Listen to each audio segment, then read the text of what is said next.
ഉറൂസ് പാടുള്ളതാണോ? അല്ല, ഖബർ കെട്ടിപ്പൊക്കാൻ പറ്റുന്നതാണോ?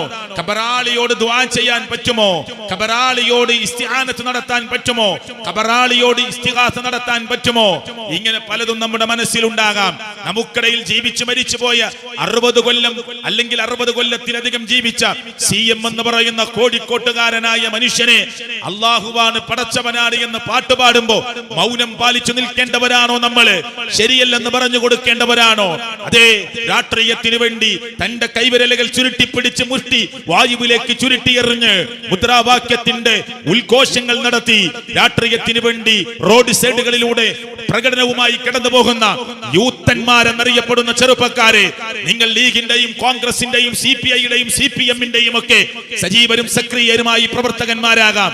പക്ഷേ ഇതൊക്കെ ദുനിയാവിൽ അവസാനിക്കുന്ന ഒന്നാണ്. പള്ളിക്കാട്ടിൽ 6 അടി മണ്ണിൽ കൊണ്ടുപോയി നിന്നെ കിടത്തുന്ന ഘട്ടത്തിൽ ആ ഖബറിൽ 6 അടി മണ്ണിൽ നിന്റെ രാഷ്ട്രീയത്തിന്റെ നേതാക്കന്മാരില്ല, ഇല്ല. നിന്റെ മതത്തിന്റെ മേലാധ്യക്ഷന്മാരില്ല, ഇല്ല. പ്രിയപ്പെട്ടവരെ, നമ്മൾ ഒറ്റക്ക് മറുപടി പറയണം, നമ്മൾ ഒറ്റക്ക് ആൻസർ പറയണം. ആരാ നിന്റെ റബ്ബ് എന്ന് ചോദിക്കുമ്പോ, ആരാ നിന്റെ ഇമാമ് എന്ന് ചോദിക്കുമ്പോ ആരും നമ്മുടെ കൂടെ വരാനില്ല. ഒറ്റക്ക് മറുപടി പറയേണ്ടി വരും. അതുകൊണ്ട് എനിക്ക് പഠിക്കാൻ സമയം കിട്ടിയില്ല എന്ന് പറഞ്ഞ് ഒഴിഞ്ഞു മാറാൻ കഴിയില്ല. ഇല്ല, ഈ ആവേശമുണ്ടല്ലോ, രാഷ്ട്രീയത്തിന് കാണിക്കുന്ന ആവേശമുണ്ടല്ലോ, ദീനിലില്ലാത്ത ആഘോഷങ്ങൾക്ക് വേണ്ടി കാണിക്കുന്ന ആവേശമുണ്ടല്ലോ. അങ്ങനെയാണ് മുസ്ലിം ഉമ്മത്തിന്റെ അവസ്ഥ. അറിയാത്തത് കൊണ്ടാണ്. ഉറൂസിന് കാണിക്കുന്ന ആവേശം പള്ളിയിലെ ജമാഅത്തിന് കാണിക്കുന്നില്ല മുസ്ലിങ്ങള്. ഇല്ല പ്രിയപ്പെട്ടവരെ, അതിനു വേണ്ടി നടത്തുന്ന ഒരുക്കമുണ്ടല്ലോ, അള്ളാഹുവിന്റെ ദീനിന്റെ കാര്യങ്ങൾക്ക് വേണ്ടി നടത്താറില്ല. നിങ്ങളൊന്ന് പഠിച്ചു നോക്ക്. ഈ പരിസരങ്ങളും കേരളത്തിന്റെ വ്യത്യസ്ത ഭാഗങ്ങളും പരിശോധിച്ചു നോക്കൂ. നിങ്ങൾ ഒരു ഖബറുമായി ബന്ധപ്പെട്ട് നടക്കുന്ന ഉറൂസിന് വേണ്ടി 1 കൊല്ലം മുമ്പ് കമ്മിറ്റി ഉണ്ടാക്കുകയാണ്, അല്ലേ? സ്വാഗത സംഘം രൂപീകരിക്കുകയാണ്, 1 കൊല്ലത്തെ പ്ലാനുകൾ റെഡിയാക്കുകയാണ്. എന്താ ബേസ്? ഉറൂസാണ്. അല്ലാഹു തആല അനുവദിച്ചു തരാത്ത ഒന്നാണ്, മുഹമ്മദ് റസൂൽ അനുവദിച്ചു തരാത്ത ഒന്നാണ്, മുത്തുനബി അനുവദിച്ചു തരാത്ത ഒന്നാണ്. അതിനുവേണ്ടി നമ്മൾ 1 കൊല്ലത്തെ റീപ്ലാനിംഗ് നടത്തുകയാണ്, കമ്മിറ്റി രൂപീകരിക്കുകയാണ്, സ്വാഗത സംഘം രൂപീകരിക്കുകയാണ്. അത് ഗംഭീരമാക്കാനുള്ള ഒരുക്കങ്ങൾ നടത്തുകയാണ്. ദീനിലുള്ള കാര്യത്തിനോ ഈ ഒരുക്കങ്ങൾക്ക് ചെറുപ്പക്കാർ റെഡിയാണോ? ആണോ? കുറ്റപ്പെടുത്താനല്ല, നമ്മൾ നമ്മുടെ മനസ്സിനോട് ചോദിക്കണം. നിൽക്കട്ടെ, ഞാൻ അങ്ങോട്ട് വരാം. അപ്പൊ ഒരു വിഷയത്തിൽ ഒരു വിഷയത്തിൽ നിങ്ങൾക്കിടയിൽ തർക്കമുണ്ടായാൽ ഫറുദ്ദൂഹു ഇലല്ലാഹ്. ആദ്യം പറഞ്ഞത് എന്താ? അല്ലാഹനെ അനുസരിക്കണേ, മുത്തറസൂൽ കരീം സല്ലല്ലാഹു അലൈഹി വസല്ലമയെ അനുസരിക്കണേ. പിന്നെയോ നിങ്ങളുടെ കൂട്ടത്തിലെ കൈകാര്യകർത്താക്കൾ അനുസരിക്കണേ. എന്നിട്ട് അല്ലാഹു തആല പറയാം, ഒരു വിഷയത്തിൽ തർക്കമുണ്ടായാൽ ഫറുദ്ദൂഹു ഇലല്ലാഹ് വറസൂൽ, അല്ലാഹുവിലേക്ക് മടക്കണം, അല്ലാഹുവിന്റെ പ്രവാചകനിലേക്ക് മടക്കണം. അവിടെ നേതാക്കന്മാരെ പറഞ്ഞോ? ഇല്ല. കൈകാര്യകർത്താക്കളെ പറഞ്ഞോ? ഇല്ല. നിങ്ങൾക്ക് ദീനിന്റെ കാര്യത്തിൽ തർക്കമുണ്ടായാൽ നിങ്ങൾ അല്ലാഹുവിലേക്ക് മടക്കണം, അല്ലാഹുവിന്റെ റസൂലിലേക്ക് മടക്കണം സല്ലല്ലാഹു അലൈഹി വസല്ലം.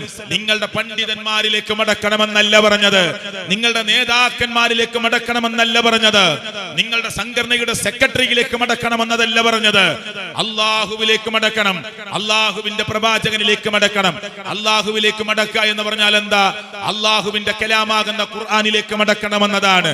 കലാമുല്ലാഹി അൽ മുനസ്സൽ അലാ മുഹമ്മദിൻ സല്ലല്ലാഹു അലൈഹി വസല്ലം ബിവാസിതത്തി ജിബ്രീൽ എന്ന് പറയുന്ന ഖുർആനിലേക്ക് മടക്കണം, അല്ലേ? മൗലിഫ ഇലൻ നബി സല്ലല്ലാഹു അലൈഹി വസല്ലം ബിഫഇലിഹി വഖൗലിഹി വതക്രീരിഹി എന്ന ഹദീസിലേക്ക് മടക്കണം. അല്ലാഹുവിന്റെ പ്രവാചകന്റെ വാക്കുകൾ ഉണ്ടല്ലോ, മുത്തുനബിയുടെ സംസാരമുണ്ടല്ലോ, പ്രവാചകന്റെ സമ്മതമുണ്ടല്ലോ, പ്രവാചകന്റെ അമലുണ്ടല്ലോ, ചെയ്തു കാണിച്ചു തന്നത്, പറഞ്ഞു തന്നത്, മൗനം പാലിച്ച് സമ്മതിച്ചത്, ഇതിലേക്ക് മടക്കണം. അല്ലാഹുവിന്റെ ഖുർആനിലേക്ക് മടക്കണം. 1-ാം അധ്യായം സൂറത്തുൽ ഫാത്തിഹ മുതൽ 114-ാം അധ്യായം സൂറത്ത് നാസ് വരെയുള്ള 6236 വചനങ്ങളുണ്ട്. അതിലേക്ക് മടക്കണം. 114 അധ്യായമുണ്ട്, അതിലേക്ക് മടക്കണം. 30 ജുസു ഉണ്ട്, അതിലേക്ക് മടക്കണം. അതിന്റെ വ്യാഖ്യാനമാണ് അല്ലാഹുവിന്റെ പ്രവാചകന്റെ ജീവിതം. ആ ജീവിതത്തിലേക്ക് മടക്കണം. അത് കണ്ടവരാണ് സഹാബികൾ. ആ സഹാബിയിലേക്ക് മടക്കണം, അസ്ഹാബിലേക്ക് മടക്കണം. റളിയല്ലാഹു അൻഹും, അല്ലാഹു അവരെ തൃപ്തിപ്പെട്ടതാണ്, അവർ അല്ലാഹുവിനെയും ഇഷ്ടപ്പെട്ടവരാണ്. അതുകൊണ്ട് അവരിലേക്ക് മടക്കണം. അവിടെയുണ്ടോ എന്ന് പരിശോധിക്കണം. തർക്കമുള്ള ദീനി രംഗത്ത് തർക്കമുള്ള വിഷയം ഖുർആനിലുണ്ടോ? റംബറാനയിലെ ചെറുപ്പക്കാരെ, നിങ്ങളുടെ കാതുകൾ അടഞ്ഞു പോയിട്ടില്ലെങ്കിൽ ഞാൻ പറയുന്ന വാക്കുകൾ നിങ്ങളുടെ ഹൃദയത്തിൽ പാറയിൽ കൊത്തിയിട്ടതുപോലെ ഒന്ന് നിങ്ങളുടെ ഹൃദയത്തിൽ കൊത്തിവെച്ചുകൊണ്ട് അന്വേഷണാത്മക ജീവിതത്തിന് തുടക്കം കുറിക്കുക. ഒന്ന് ഖുർആനിലുണ്ടോ നമ്മൾ ഈ ചെയ്യുന്ന ആചാരങ്ങൾ? ഇല്ല. എന്നാൽ പ്രവാചകൻ സല്ലല്ലാഹു അലൈഹി വസല്ലം പഠിപ്പിച്ച ദീനിൽ ഹദീസിൽ എവിടെയെങ്കിലും വന്നിട്ടുണ്ടോ? ബുഖാരിയിലുണ്ടോ? മുസ്ലിമിലുണ്ടോ? തുർമുദിയിലുണ്ടോ? നസായിയിലുണ്ടോ? ഇബ്നു മാജയിലുണ്ടോ? ഇമാം അഹ്മദ് റഹ്മത്തുള്ളാഹി അലൈഹിം അവിടെ മുസ്നദിലുണ്ടോ? അല്ലാത്തതിലുണ്ടോ? ഏതെങ്കിലും ഹദീസിന്റെ ഗ്രന്ഥങ്ങളിൽ വന്നിട്ടുണ്ടോ? പരിശോധിക്കണം. സഹാബാ കിറാം റളിയല്ലാഹു അൻഹും ചെയ്തിട്ടുണ്ടോ? ഏറ്റവും നല്ല നൂറ്റാണ്ടിലെ, തൊട്ടടുത്ത നൂറ്റാണ്ടിലെ, അല്ലേ, അടുത്ത നൂറ്റാണ്ടിലെ, ആ 3 നൂറ്റാണ്ടിലെ സച്ചരിതരായ ആളുകൾ ചെയ്തു വെച്ചതിൽ ഈ രേഖയിൽ ഈ കർമ്മങ്ങളുണ്ടോ? ഇല്ല എന്നാണ് നിങ്ങൾക്ക് ബോധ്യമാകുന്നതെങ്കിൽ അത് ദീനിലേക്ക് പലരും ദീനിന്റെ ഭാഗമാണ് എന്ന് പറഞ്ഞ് കടന്ന് പറയണം, പ്രഖ്യാപിക്കണം. ദീനിലുള്ളതോ നെഞ്ചിലേക്ക് ചേർത്ത് വെക്കണം. ആരെതിർത്താലും ആര് വെറുത്താലും ആര് തന്നെ ഇഷ്ടപ്പെട്ടില്ലെങ്കിലും ദീനിലുള്ള കാര്യമാണോ ഞാൻ എന്റെ നെഞ്ചിലേക്ക് ചേർത്ത് വെക്കുകയാണ്. എന്റെ തങ്ങളായ മുഹമ്മദ് മുസ്തഫ സല്ലല്ലാഹു അലൈഹി വസല്ലം പഠിപ്പിച്ചു തന്നതാണ്. സഹാബ റളിയല്ലാഹു അൻഹും കിറാം അവർ നമ്മളെ പഠിപ്പിച്ചതാണ്. അതേ, മുൻഗാമികളായ ആളുകൾ നമ്മളെ പഠിപ്പിച്ചു തന്നതാണ്. 4 മദ്ഹബുകളും നിങ്ങൾ പഠിക്കണം. ആ മദ്ഹബിന്റെ ഇമാമുകൾ പറഞ്ഞത് ഖുർആനിനോടും സുന്നത്തിനോടും യോജിക്കുന്നത് മുഴുവനും നമ്മൾ സ്വീകരിക്കണം. അവർ ബോധപൂർവം ഖുർആനെതിരെയോ ഹദീസിനെതിരെയോ പറയില്ല. മറിച്ച് മനുഷ്യരെന്ന നിലയ്ക്ക് പോരായ്മകൾ ഉണ്ടാവാം. അതുകൊണ്ട് അള്ളാഹുവിന്റെ പ്രവാചകന്റെ ഹദീസുകൾ അവർക്ക് കിട്ടാതെ വന്നത് വല്ലതുമുണ്ടെങ്കിൽ, അവർക്ക് മനസ്സിലാകാതെ പോയത് വല്ലതുമുണ്ടെങ്കിൽ, ഖുർആനിനോടോ സുന്നത്തിനോടോ യോജിക്കാത്ത ഒന്നവർ ബോധപൂർവം പറയില്ല. എന്നാൽ അവരുടെ ഏതെങ്കിലും വാക്കുകളിൽ എന്തെങ്കിലും സ്ഖലിതങ്ങൾ വന്നിട്ടുണ്ടെങ്കിൽ അത് സ്വഹീഹായ ഹദീസ് കിട്ടുമ്പോൾ തിരുത്തണം. അതാ പറഞ്ഞത്. ആര് പറഞ്ഞു? ഞാൻ പറഞ്ഞതല്ല, മദ്ഹബിന്റെ ഇമാമുകൾ പറഞ്ഞതാ. ഇദാ സഹൽ ഹദീസ്, ശരിയായ ഹദീസ് കിട്ടിയാൽ ഫഹുവ മദ്ഹബി, അതാണ് എന്റെ മദ്ഹബ്. ആര് പറഞ്ഞതാ? മദ്ഹബിന്റെ ഇമാമുകൾ പറഞ്ഞതാ. ഇദാ സഹൽ ഹദീസ്, ഒരു സ്വഹീഹായ ഹദീസ് കിട്ടിയാൽ ഫഹുവ മദ്ഹബി, അതായിരിക്കും എന്റെ മദ്ഹബ് എന്ന് ഇങ്ങനെ പറയാനുള്ള കാരണം ഇമാം ഷാഫി റഹ്മത്തുള്ളാഹി അലൈഹിക്ക് ജദീദായ ഖൗൽ എങ്ങനെ ഉണ്ടായി, ഖദീമായ ഖൗൽ എങ്ങനെ ഉണ്ടായി? പഴയ ഖൗലിനെ എന്തുകൊണ്ടാ മാറ്റി പറഞ്ഞത്? അത് ശരിയല്ലെന്ന് കണ്ടപ്പോ ജദീദായ ഖൗല് പറഞ്ഞു, പുതിയ വർത്തമാനം പറഞ്ഞു. അങ്ങനെ പറയും. അവർ മനുഷ്യരാണ്, അവർ വഹയില്ലാത്തവരാണ്. അതുകൊണ്ട് 4 മദ്ഹബുകളെയും അതേ ഇഷ്ടപ്പെടുകയും ആ മദ്ഹബുകളിൽ വന്ന യാഥാർത്ഥ്യങ്ങളെ സ്വീകരിക്കുകയും ചെയ്യുന്നവരാണ് മുസ്ലിങ്ങൾ. അങ്ങനെ കടന്നു വന്ന ഓരോ സച്ചരിതരായ പണ്ഡിതന്മാരെയും അംഗീകരിച്ചു പോരേണ്ടവരാണ് മുസ്ലിങ്ങൾ. അവർ പറയുന്നത് ഖുർആനാണ്, അവർ പറയുന്നത് തിരുസുന്നത്താണ്, അവർ പറയുന്നത് അതേ സഹാബാ കിറാമിന്റെ വ്യാഖ്യാനങ്ങളാണ്, അവർ പറയുന്നത് താബീങ്ങളുടെ വർത്തമാനങ്ങളാണ്, അവർ പറയുന്നത് തബഅ താബീങ്ങളുടെ വിശദീകരണങ്ങളാണ്. അത് ഖുർആനിനോടും സുന്നത്തിനോടും യോജിക്കുന്നതാണെങ്കിൽ നമുക്കത് സ്വീകരിക്കാം. തർക്കമുണ്ടായാൽ മടക്കേണ്ടത് ഫറുദ്ദൂ, ആ തർക്ക വിഷയത്തെ നിങ്ങൾ മടക്കണം. ഇലല്ലാഹ്, അല്ലാഹുവിലേക്ക് മടക്കണം. വറസൂൽ, അല്ലാഹുവിന്റെ പ്രവാചകനിലേക്ക് മടക്കണം. അവിടെ കൈകാര്യകർത്താക്കളെ അല്ലാഹു എണ്ണിയില്ല. പണ്ഡിതന്മാരിലേക്ക് മടക്കണമെന്നല്ല പറഞ്ഞത്, നിങ്ങളുടെ ഇമാമിലേക്ക് മടക്കണമെന്നതല്ല പറഞ്ഞത്. തർക്കമുള്ള വിഷയത്തെ ഖുർആനിലേക്ക് മടക്കണം, തിരുസുന്നത്തിലേക്ക് മടക്കണം. അതാണ് അല്ലാഹുവിന്റെ പ്രവാചകൻ സല്ലല്ലാഹു അലൈഹി വസല്ലമ നമ്മുടെ മുമ്പാകെ പറഞ്ഞത്. ഇനി ഞാൻ പറയുന്ന ചില കാര്യങ്ങളൊക്കെ ഒന്ന് നിങ്ങൾ ഖുർആന് കൊണ്ടും സുന്നത്ത് കൊണ്ടും ഇങ്ങനെ പരിശോധിക്കുക. ശരി, ഏറ്റവും കൂടുതൽ മുസ്ലിം ഉമ്മത്ത് പ്രിയപ്പെട്ടവരെ പിടച്ചു പോകുന്ന മേഖല ഖബറുമായി ബന്ധപ്പെട്ട മേഖലയാണ്. സമയത്തിന്റെ കുറവ് കൊണ്ട് ഞാൻ അവിടെ വെച്ച് തുടങ്ങേണ്. എവിടെയാണ് നമ്മുടെ സമയം അവസാനിക്കുന്നത് അവിടെ നമുക്ക് അവസാനിക്കാം. ശരി, അള്ളാഹുവിന്റെ പ്രവാചകൻ സല്ലല്ലാഹു അലൈഹി വസല്ലമ താക്കീത് ചെയ്ത കാര്യമാണ്. അള്ളാഹുവിന്റെ പ്രവാചകൻ ലോകത്തോട് വിട പറയുന്നത് റബീഉൽ അവ്വൽ മാസത്തിലാണ് എന്ന് അഭിപ്രായപ്പെട്ടവരില്ലേ ലോകത്തുണ്ട്. നിൽക്കട്ടെ, ആ റബീഉൽ അവ്വൽ മാസത്തിൽ ഒരു തിങ്കളാഴ്ച ദിവസം മുഹമ്മദ് റസൂൽ കരീം സല്ലല്ലാഹു അലൈഹി വസല്ലമ ലോകത്തോട് വിട പറയുമ്പോൾ ദിവസമേതാകട്ടെ മാസമേതാകട്ടെ അതൊന്നും ചർച്ചാ വിഷയമല്ല. 63-ാമത്തെ വയസ്സിൽ അള്ളാഹുവിന്റെ പ്രവാചകൻ ലോകത്തോട് വിട പറയുകയാണ്. ഉമർ ഇബ്നുൽ ഖത്താബ്, അബൂബക്കർ സിദ്ദീഖ്, അലി ഇബ്നു അബീ ത്വാലിബ് റളിയല്ലാഹു അൻഹും അവരൊക്കെ 63-ലാ ലോകത്ത് നിന്ന് വിട പറഞ്ഞത്. ഉസ്മാൻ ഇബ്നു അഫ്ഫാൻ റളിയല്ലാഹു അൻഹു മാത്രമാണ് അതിൽ കൂടുതൽ കാലം മുന്നോട്ട് പോയത്. നിൽക്കേണ്ടതിന്റെ വിഷയമല്ല. അപ്പോ 63-ാമത്തെ കൊല്ലം മുത്തുനബി ലോകത്ത് നിന്ന് വിട പറയുമ്പോ 40-ാമത്തെ വയസ്സിൽ നബിയായി ഹിറയിൽ നിന്ന് വഹയി കിട്ടി. ഇഖ്റ ബിസ്മി റബ്ബിക്കല്ലദീ ഖലഖ് ഖലഖൽ ഇൻസാന മിൻ അലഖ് ഇഖ്റ വറബ്ബുക്കൽ അക്രം അല്ലദീ അല്ലമ ബിൽ ഖലം അല്ലമൽ ഇൻസാന മാ ലം യഅലം എന്ന അല്ലാഹുവിന്റെ വചനാമൃതങ്ങളെ ജിബ്രീലിന്റെ അടുക്കൽ നിന്ന് ഓതി കേട്ട് അതേ ഓടി വീട്ടിലേക്ക് മടങ്ങി വരുന്ന സന്ദർഭത്തെ ഓർക്കണം. അവിടുന്ന് ഇങ്ങോട്ട് തുടങ്ങി 23 കൊല്ലക്കാലം അല്ലാഹുവിന്റെ നബിയായി, റസൂലായി, റഹ്മത്തുൽ ലിൽ ആലമീനായി, മുഹമ്മദ് മുസ്തഫയായി അതേ സഹാബത്തിനിടയിൽ 23 കൊല്ലക്കാലം അല്ലാഹുവിന്റെ പ്രവാചകൻ ജീവിച്ചു. എന്നിട്ട് 23 കൊല്ലക്കാലം നബിയായി ജീവിച്ച മുത്തുനബി ലോകത്ത് വിട പറയുമ്പോ സഹാബാ കിറാമിന് അത് ഉൾക്കൊള്ളാൻ പറ്റുന്നില്ല. നമുക്കറിയുമല്ലോ ചരിത്രം. ഉമർ ഇബ്നുൽ ഖത്താബ് റളിയല്ലാഹു അൻഹു ഊരിപ്പിടിച്ച വാളുമായി ആരെങ്കിലും അല്ലാഹുവിന്റെ പ്രവാചകൻ വഫാത്തായി എന്ന് പറഞ്ഞാൽ പറഞ്ഞവന്റെ തല ഞാൻ വെട്ടുമെന്ന് പറഞ്ഞ് വല്ലാതെ ക്ഷോഭിച്ചു പോയ ഒരു ദിവസമാണത്. മുസ്ലിങ്ങളെ, അത് റബീഉൽ അവ്വൽ മാസമാണ് എന്ന് ഓർക്കണം. അല്ലെങ്കിൽ ഏത് മാസവുമാകട്ടെ അല്ലാഹുവിന്റെ പ്രവാചകൻ ലോകത്ത് നിന്ന് വഫാത്താവുകയാണ്. നിൽക്കട്ടെ, ഞാനിത് പറയുന്നത് ആ 23 കൊല്ലക്കാലത്തിനിടയിൽ സഹാബത്ത് മുത്തുനബിയുടെ തിരുചുണ്ടുകളിൽ നിന്ന് അടർന്നു വീടുന്ന വാക്കുകളെ ഇങ്ങനെ ഒപ്പിയെടുക്കാൻ വേണ്ടി കാത്തിരിക്കുന്നവരായിരുന്നു.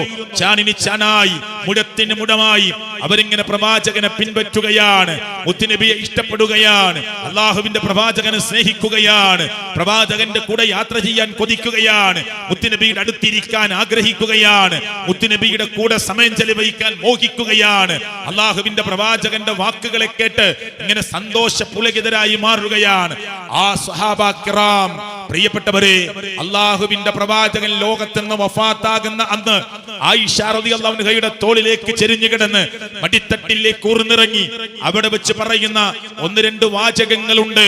കുമ്പോൽ പ്രദേശത്തുള്ളവരെ, ഈ ബംബ്രാന പ്രദേശത്തുള്ള യുവാക്കളെ, നിങ്ങൾ ഉറൂസുകൾക്ക് വേണ്ടി അതേ ഊർജ്ജസ്വലരായി, സക്രിയരായി, ആക്റ്റീവായി നിങ്ങൾ പ്രവർത്തിക്കാൻ ഒരുങ്ങുമ്പോ മുത്തുനബിയുടെ വാചകത്തെ നിങ്ങളുടെ കർണപുടങ്ങളിൽ കേട്ടിട്ടില്ല എന്ന് പറയരുത്. നിങ്ങളുടെ ഹൃദയത്തിലേക്ക് വാരിയെല്ലുകൾ കൊണ്ട് മൂടപ്പെട്ട് സുരക്ഷിതമായി നിർത്തിയിരിക്കുന്ന നിങ്ങളുടെ ഹൃദയത്തിനുള്ളിലേക്ക് കർണപുടങ്ങളിലൂടെ കേട്ട് ചിന്തയിലേക്ക്, ആലോചനയിലേക്ക് ബംബ്രാനയുടെ ജംഗ്ഷനിൽ വന്നുകൊണ്ട് മുത്തുനബി സല്ലല്ലാഹു അലൈഹി വസല്ലമയുടെ ആ ലോകത്ത് നിന്ന് വഫാത്തായി പോകുന്ന ദിവസമുണ്ടല്ലോ, ആയിഷ ബിബി റളിയല്ലാഹു അൻഹയാകുന്ന നമ്മുടെ ഉമ്മയുടെ മടിയിൽ കിടന്നുകൊണ്ട് പറഞ്ഞ വാചകങ്ങളെ നിങ്ങളെ കേൾപ്പിച്ചിട്ടില്ല എന്ന് നിങ്ങൾ പറയാൻ പാടില്ല പരലോകത്ത്. അതിനായി ഇത് പറയുന്നത്. അവിടെ വെച്ച് പറഞ്ഞ വാചകമുണ്ട്, ഉറൂസിനെതിരായിരുന്നു ആ വാചകം. ലോകത്തുനിന്ന് വിട പറയുന്ന അന്ന് പോലും ഉറൂസിനെതിരെ സംസാരിച്ചിട്ട അള്ളാഹുവിന്റെ പ്രവാചകൻ വഫാത്തായി പോയത്. സംശയമുണ്ടോ നിങ്ങൾക്ക്? കേൾപ്പിക്കാൻ ഞാൻ വാചകത്തെ ശരിക്ക് കേട്ടോളൂ. നിങ്ങൾ അള്ളാഹുവിന്റെ പ്രവാചകൻ പറയുകയാണ്, 2-3 വാചകങ്ങൾ ശ്രദ്ധിച്ചു കേൾക്കണേ. ഒന്ന്, ലഅനത്തുല്ലാഹ്, അള്ളാഹു ശപിച്ചിട്ടുണ്ട്, റബ്ബിന്റെ ശാപമുണ്ട്. എങ്ങനെ? ഒന്നുകൂടി കേട്ടോളൂ, നിങ്ങൾ ശ്രദ്ധിച്ചു കേട്ടോളൂ. കുമ്പോൽ പ്രദേശത്തുള്ള യുവാക്കളോട് ഞാൻ പ്രത്യേകം പറയുന്നു.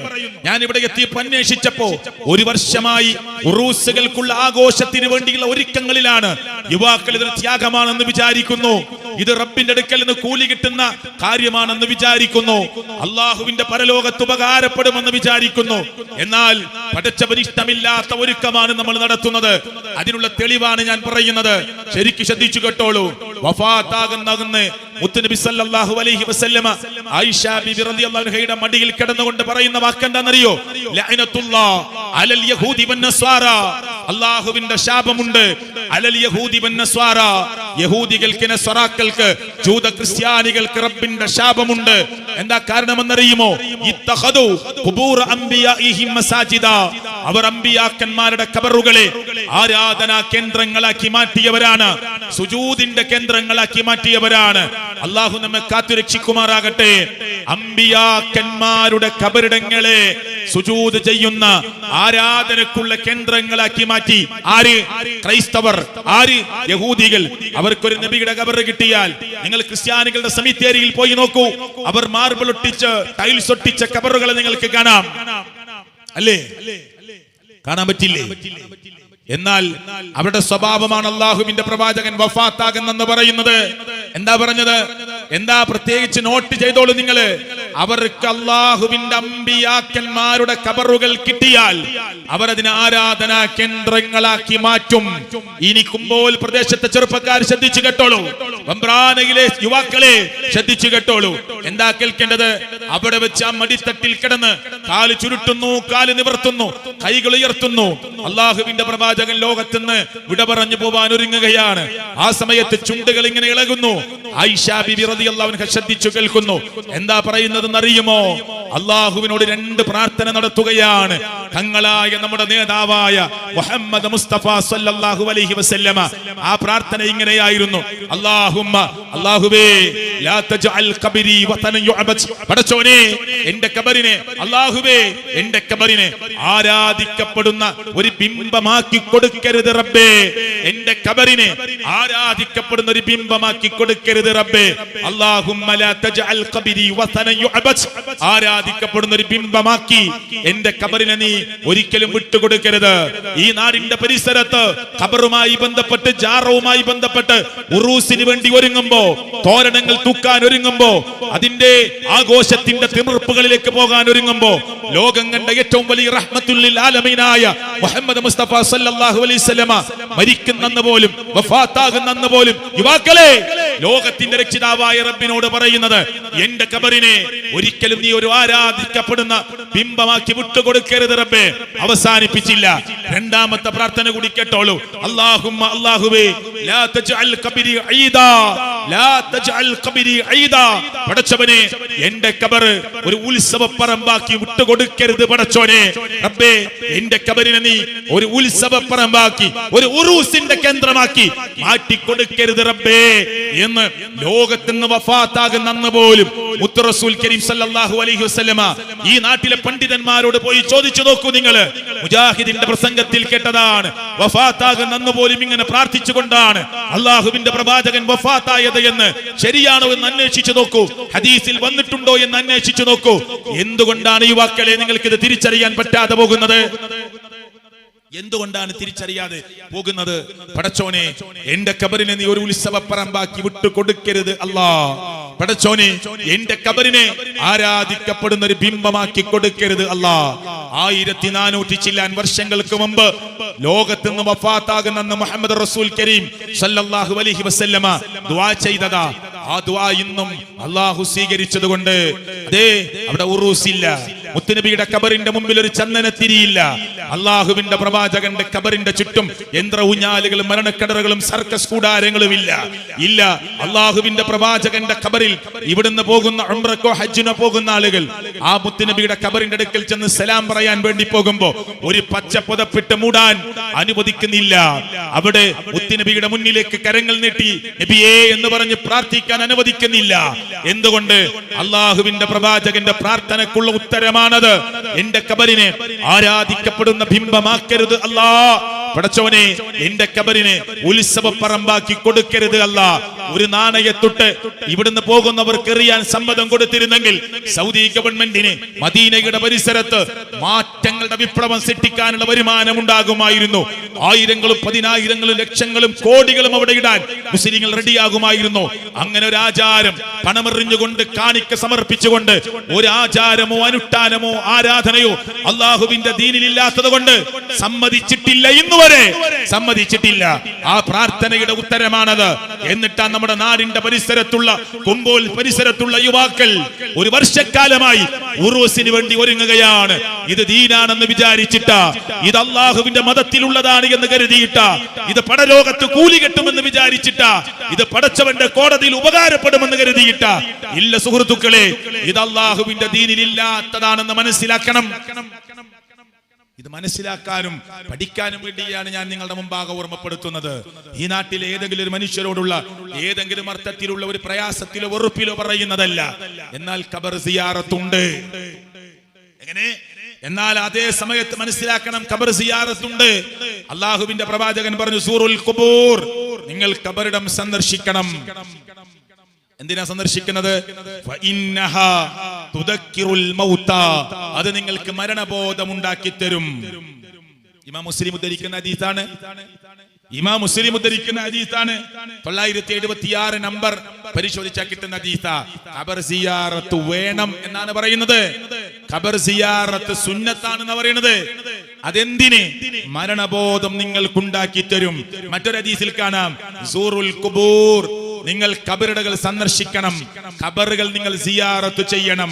ഫഇന്നഹാ, തീർച്ചയായും ആ സന്ദർശനമുണ്ടല്ലോ, നിങ്ങൾ ആ ഖബറുകൾ സന്ദർശിക്കുന്നത് തുദക്കിറുകുമുൽ ആഖിറ, നിങ്ങൾക്കത് പരലോക ബോധം ഉണ്ടാക്കി തരും. ഇബ്നു മാജയിലെ 1569 ഹദീസ്, വേറെ ഹദീസിലെ ഗ്രന്ഥങ്ങളിൽ കാണാം. അപ്പോ ഖബർ സന്ദർശിക്കുന്നതിന് 2 ലക്ഷ്യമാണ്. ഒന്ന്, നിങ്ങൾക്ക് മരണബോധം ഉണ്ടാകാനാ. മറ്റൊന്ന്, നിങ്ങൾക്ക് പരലോക ബോധം ഉണ്ടാകാനാ. അതുകൊണ്ട് നിങ്ങൾ ഖബർ സന്ദർശിക്കണമെന്ന്, സിയാറത്ത് ചെയ്യണമെന്ന് അള്ളാഹുവിന്റെ പ്രവാചകൻ തങ്ങൾ മുഹമ്മദ് റസൂൽ കരീം സല്ലല്ലാഹു അലൈഹി വസല്ലം നമ്മളെ പഠിപ്പിക്കുക. ഈ സിയാറത്ത് ഇസ്ലാം അനുവദിച്ച സിയാറത്താണ്. ഇതിനാണോ സിഎമ്മിന്റെ അടുക്കൽ പോണത്?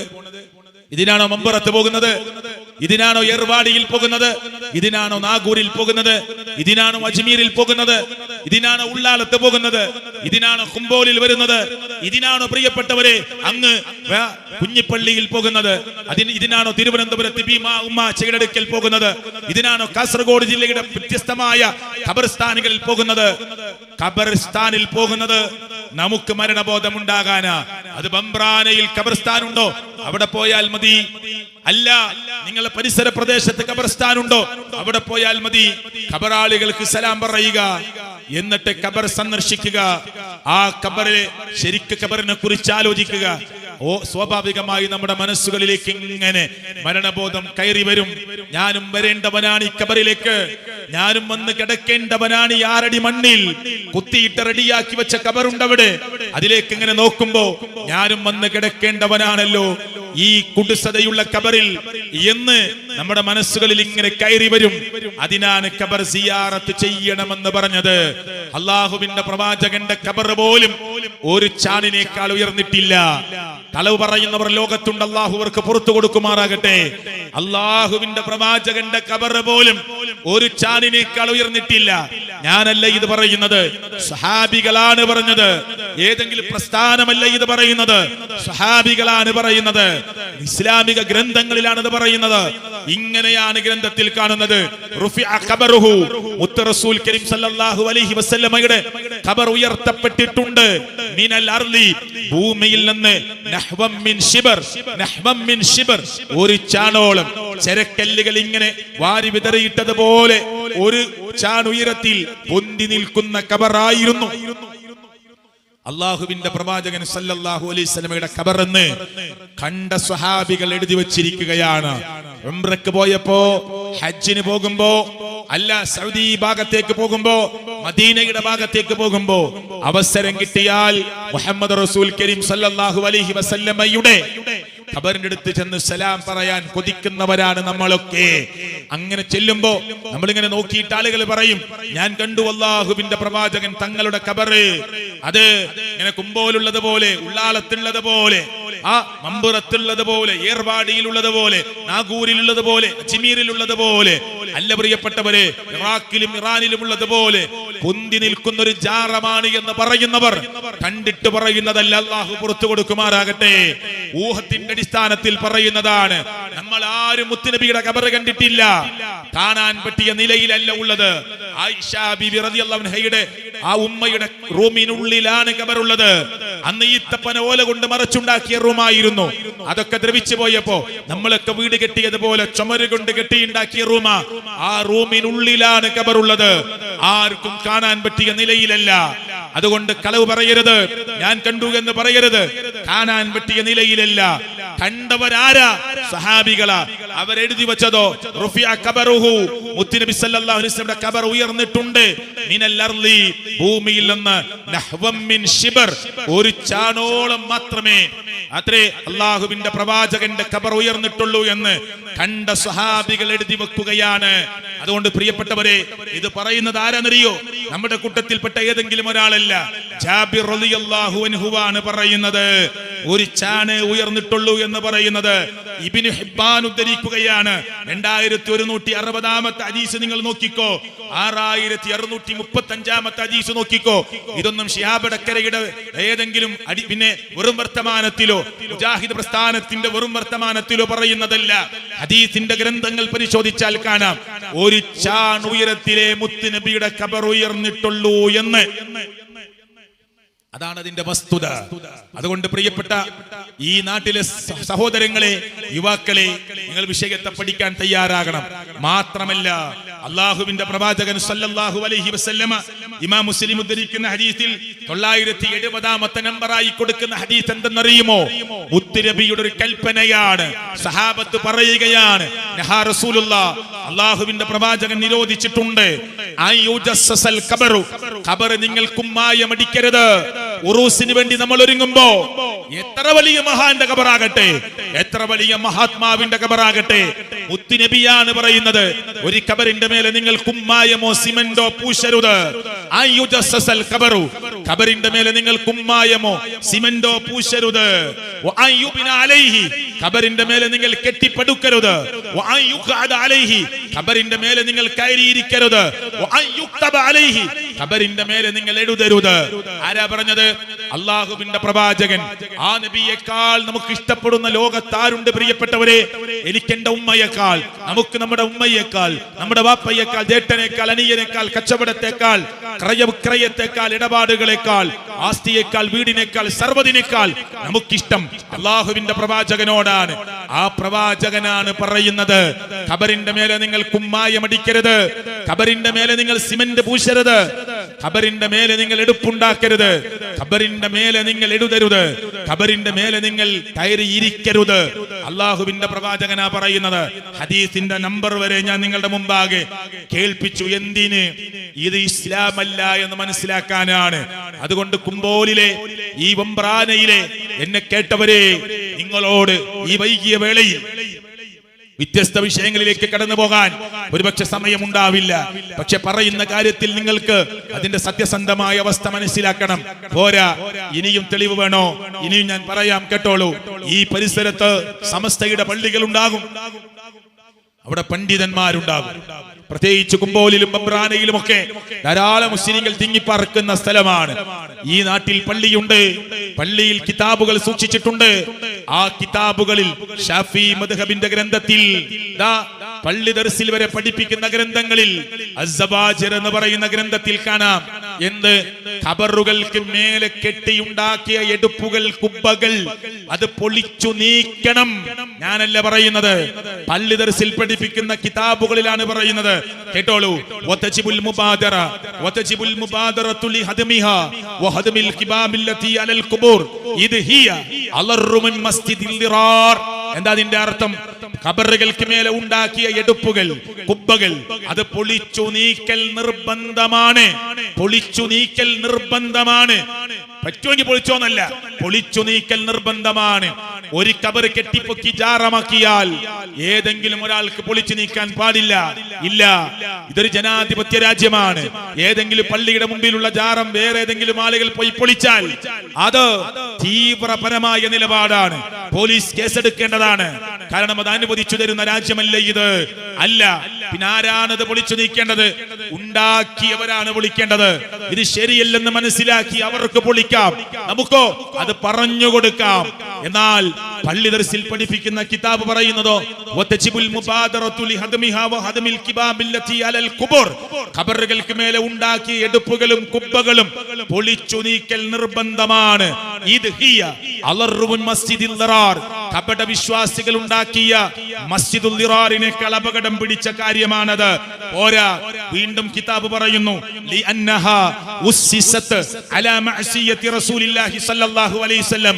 മുത്തുനബി സ്വല്ലല്ലാഹു അലൈഹി വസല്ലമയുടെ അടിസ്ഥാനപരമായി അവിടുന്ന് പഠിപ്പിച്ച അടിത്തറക്ക് വിരുദ്ധമായ കാര്യമാണ്. അള്ളാഹുവിന്റെ പ്രവാചകൻ പഠിപ്പിച്ച ഇസ്ലാമിന്റെ ബേസിനെതിരായ കാര്യമാണ്. അള്ളാഹുവിന്റെ പ്രവാചകൻ എന്താ പഠിപ്പിച്ചത്? ലിഅന്നഹു നഹാ അൻ ദാലിക്. ഖബറുകൾ കെട്ടിപ്പൊക്കരുത് എന്നാണ് പ്രവാചകൻ പഠിപ്പിച്ചത്. വിലക്കുകയാണ് ചെയ്തത്. ഖബറുകൾക്ക് മേലെ കെട്ടിപ്പടുക്കരുത് എന്നാണ് പറഞ്ഞത്. ഖബറുകൾ സിമന്റ് പൂശരുത് എന്നാണ് പറഞ്ഞത്. ഖബറുകൾ മേലെ എടുതരുത് എന്നാണ് പറഞ്ഞത്. ഖബറുകൾക്ക് മേലെ കയറി ഇരിക്കരുത് എന്നാണ് പറഞ്ഞത്. അമറ സല്ലല്ലാഹു അലൈഹി വസല്ലം, അല്ലാഹുവിന്റെ പ്രവാചകൻ കൽപ്പിക്കുകയും ചെയ്തിട്ടുണ്ട്. ബിഹദ്മി ഖുബുരിൽ മുശ്രിഫ, പൊന്തി നിൽക്കുന്ന ഖബറുകളെ പൊളിച്ചു നീക്കണമെന്നതാണ് മുത്തുനബിയുടെ കൽപ്പനയുള്ളത്. എവിടെയാണ് ഇത് പറയുന്നത്? പള്ളി ദർസിൽ ഓതിക്കൊടുക്കുന്ന അസ്സവാജിർ എന്ന് പറയുന്ന ഗ്രന്ഥത്തിലാണ് ഈ കാര്യം പഠിപ്പിച്ചു കൊടുക്കുന്നത്. അലി റളിയല്ലാഹു അൻഹു എന്ന് പറയുന്ന മരുമോനായ ഫാത്തിമ ബീവി റളിയല്ലാഹു അൻഹയുടെ പുതിയാപ്പിളയായ അലി റളിയല്ലാഹു അൻഹുവിന്റെ ഷോൾഡറിൽ കൈവച്ചുകൊണ്ട് അല്ലാഹുവിന്റെ പ്രവാചകൻ പറഞ്ഞത് എന്താണെന്നറിയോ? അലി, താങ്കളെ ഞാൻ ഒരു കാര്യം ഏൽപ്പിക്കുകയാണ്. ആ കാര്യം എന്തെന്നറിയുമോ? വലാ ഖബറൻ മുശ്രിഫൻ ഇല്ലാ സവൈതഹു, പൊന്തി നിൽക്കുന്ന ഒരു ഖബറും തട്ടി നിരപ്പാക്കാതെ വിടരുത്.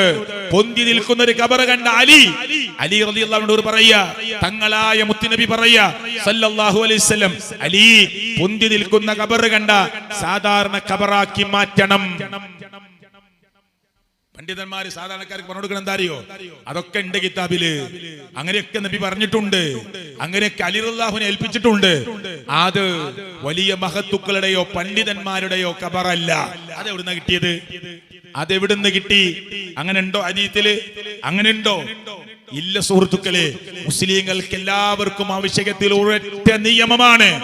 അതിൽ രാജാവിന്റെ ഖബറിന് പ്രത്യേകത, ഭരണാധികാരിയുടെ ഖബറിന് പ്രത്യേകത, പണ്ഡിതന്റെ ഖബറിന് പ്രത്യേകത എന്ന് ഇസ്ലാം കൽപ്പിച്ചിട്ടില്ല. ആളുകൾ കെട്ടിയപ്പെടുത്തുണ്ടാക്കിയത് മാത്രമാണ്, ജൽപ്പനങ്ങൾ മാത്രമാണ്. ഇങ്ങനെ ദീനിലേക്ക് അള്ളാഹുവിന്റെ പ്രവാചകൻ പഠിപ്പിക്കാത്ത ഒന്ന് കൊണ്ടുവന്നാൽ അത് തള്ളേണ്ടതാണ്. അത് നമുക്ക് സ്വീകരിക്കാൻ പറ്റില്ല.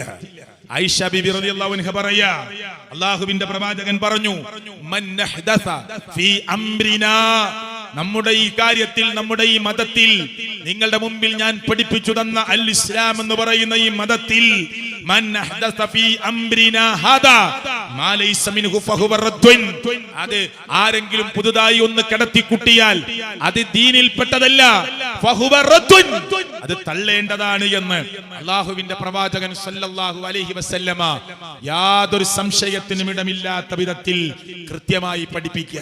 എന്നിട്ടാ ഖബർ നമ്മൾ കെട്ടിപ്പടുത്തത്, എന്നിട്ടാ നമ്മൾ ഉറൂസിന് ഒരുങ്ങുന്നത്, എന്നിട്ടാ നമ്മൾ ആ ഉത്സവത്തിന് വേണ്ടി ഒരുങ്ങുന്നത്. കേരളത്തിൽ മുസ്ലിങ്ങളുടെ ഖബറുമായി ബന്ധപ്പെട്ട് നടത്തിയ നേർച്ചയിൽ ആനക്ക് മതമിളകി മനുഷ്യനെ കുത്തിക്കൊന്നിട്ടുണ്ട്. അറിയോ നിങ്ങൾക്ക്? എങ്ങനെ? ചേറ്റുവ നേർച്ച എടുത്ത് പരിശോധിച്ചോളൂ നിങ്ങൾ. യൂട്യൂബിൽ അടിച്ചു നോക്കൂ യുവാക്കളെ, ചേറ്റുവ നേർച്ച അടിച്ചു നോക്കൂ നിങ്ങൾ, കാണാം. നേർച്ചക്ക് വന്ന ഒരു മനുഷ്യനെ ആന കുത്തിക്കൊല്ലുകയാണ്. എന്തിന്റെ പേരിലാണ് ഇതൊക്കെ? അള്ളാഹുവിന്റെ പ്രവാചകൻ പഠിപ്പിച്ചതാണോ? ദീന് പറഞ്ഞതാണോ? ഖുർആൻ പഠിപ്പിച്ചതാണോ? അതിനു വേണ്ടി ഒരുങ്ങരുത്. അള്ളാഹുവിന്റെ പ്രവാചകൻ പഠിപ്പിച്ചതിനെതിരാണ്, പാടില്ല എന്ന് പറഞ്ഞ കാര്യമാണ്. ഇനിയും കേട്ടോ നിങ്ങള്, പള്ളി ദർസിൽ പഠിപ്പിക്കുന്ന കിതാബിൽ തന്നെ ഞാൻ വായിക്കാം.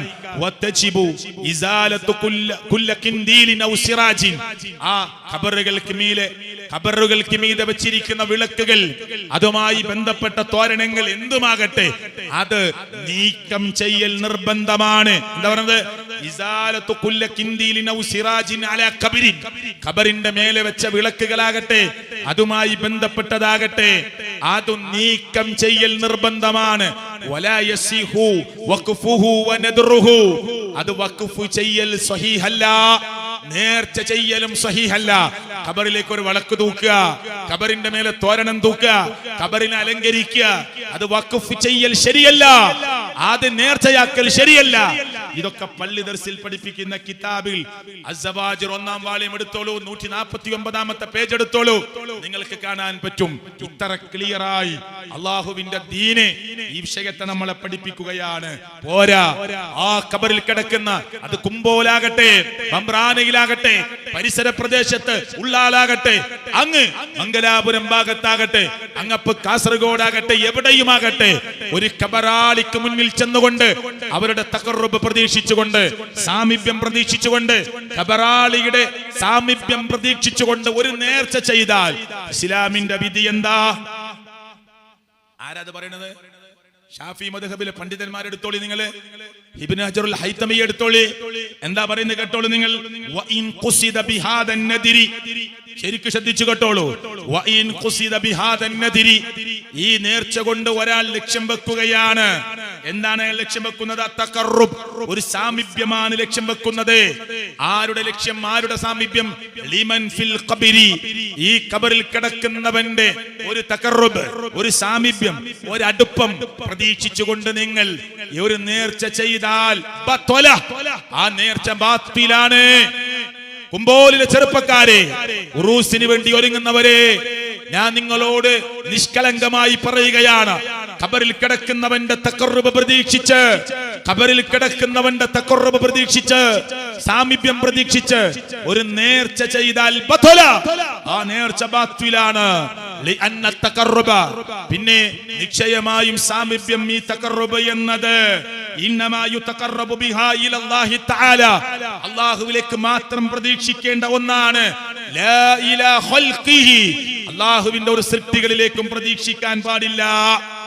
പള്ളി ദർസിലുള്ള കിതാബിലാ പറയണത്, പള്ളിയിൽ സൂക്ഷിച്ച ഗ്രന്ഥത്തിലാ പറയുന്നത്, ഖബറിൽ കിടക്കുന്നവന്റെ സാമീപ്യം പ്രതീക്ഷിച്ചുകൊണ്ട് നിങ്ങൾ ഒരു നേർച്ചയോ വഴിപാടുകളോ അർപ്പിക്കാൻ പാടില്ല. അർപ്പിച്ചാൽ നിങ്ങളുടെ നേർച്ച ബാത്തിലാണ് എന്ന് പറയുന്നത് ആരാ? ഷാഫി മദ്ഹബിലെ പണ്ഡിതന്മാരാണ് പറയുന്നത്. ഈ അർത്ഥത്തിൽ നിങ്ങൾ വിഷയത്തെ ഒന്ന് പഠിക്കാൻ തയ്യാറായാൽ നിങ്ങൾക്ക് വിഷയത്തിന്റെ മർമ്മം മനസ്സിലാകും. മുജാഹിദ് പ്രസ്ഥാനത്തെ സംബന്ധിച്ചിടത്തോളം ഞാൻ ഒരു വിഷയം മാത്രമേ പറഞ്ഞിട്ടുള്ളൂ, എവിടേക്കും ഞാൻ പോയിട്ടില്ല. ഖബറുമായി ബന്ധപ്പെട്ടത് മാത്രമാണ് ഓർമ്മപ്പെടുത്തിയത്. ഇങ്ങനെ ധാരാളം വിഷയങ്ങൾ നിങ്ങളൊന്ന് പഠിച്ചു നോക്കിയാൽ നിങ്ങളുടെ സംശയങ്ങൾ തീരും. നിസ്സാരമായ നിങ്ങൾക്ക് തോന്നുന്ന ചെറുതും വലുതുമായ കാര്യങ്ങൾ നിങ്ങൾ എടുത്തോ കേട്ടോ, അതൊക്കെ നിങ്ങൾക്ക് കാണാൻ പറ്റും. ഒരു മരിച്ച സ്ഥലത്തിരുന്ന് ഒരാൾ ഖുർആൻ ഓതുന്നത്, സെൽഫികൾ അങ്ങനെ മരിച്ചാൽ പ്രത്യേകം ഖുർആൻ ഓതുന്നില്ല. ആ വിഷയങ്ങൾ എടുത്ത് പരിശോധിച്ചോ, അപ്പൊ കാണാം എന്താണ് കിതാബിലുള്ളത്, എന്താ തഫ്സീറിലുള്ളത്, എന്താണ് അള്ളാഹുവിന്റെ ഖുർആനിന്റെ വ്യാഖ്യാന ഗ്രന്ഥങ്ങളിൽ വന്നത് നിങ്ങൾക്ക് കാണാൻ പറ്റും. അവിടെ ഇമാം ഇബ്നു കതീർ റഹ്മത്തുള്ളാഹി അലൈഹി, മഹാനായ ഷാഫി ഇമാമിന്റെ ഖൗലായി എടുത്തുദ്ധരിച്ചു പറഞ്ഞത്, പ്രിയപ്പെട്ടവരെ, ഇങ്ങനെ ഒരു സുന്നത്ത് അള്ളാഹുവിന്റെ പ്രവാചകൻ മുഹമ്മദ് മുസ്തഫ സല്ലല്ലാഹു അലൈഹി വസല്ലമ പഠിപ്പിച്ചിട്ടില്ല എന്നതാണ്.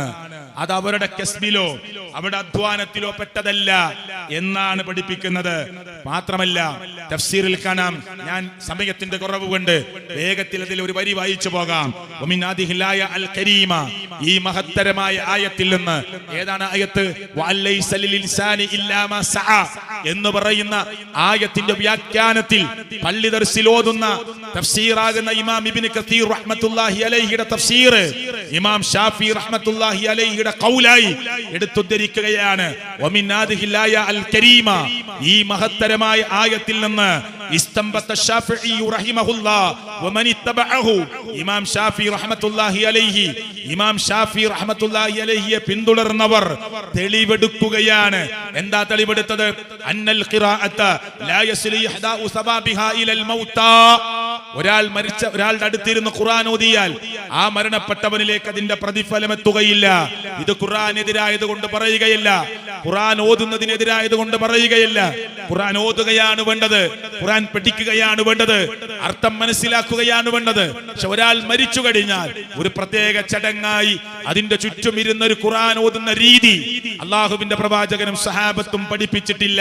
ലിഅന്നഹു ലൈസ മിൻ അമലിഹിം വലാ കസ്ബിഹിം വലിഹാദാ ലം യൻദുബ് ഇലൈഹി റസൂൽ സല്ലല്ലാഹു അലൈഹി വസല്ലം, അല്ലാഹുവിന്റെ പ്രവാചകൻ ഇങ്ങനെ ഒരു സുന്നത്ത് പഠിപ്പിച്ചിട്ടില്ല. ഉമ്മതഹു, അവിടുത്തെ ഉമ്മത്തിനെ, വലഹസ്തഹും അലൈഹി വലാ അർശദഹും ഇലൈഹി, അല്ലാഹുവിന്റെ പ്രവാചകൻ ഇതിലേക്ക് സൂചനാപരമായ ഖണ്ഡിതമായ തെളിവോ സൂചനാപരമായ തെളിവോ പഠിപ്പിച്ചിട്ടില്ല.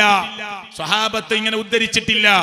വല്ല ഖൈറും ഉണ്ടായിരുന്നെങ്കിൽ നമ്മളെക്കാൾ മുമ്പ് അവർ ചെയ്യുമായിരുന്നു. ഞാൻ ഇതെന്തിനാ പറഞ്ഞത്?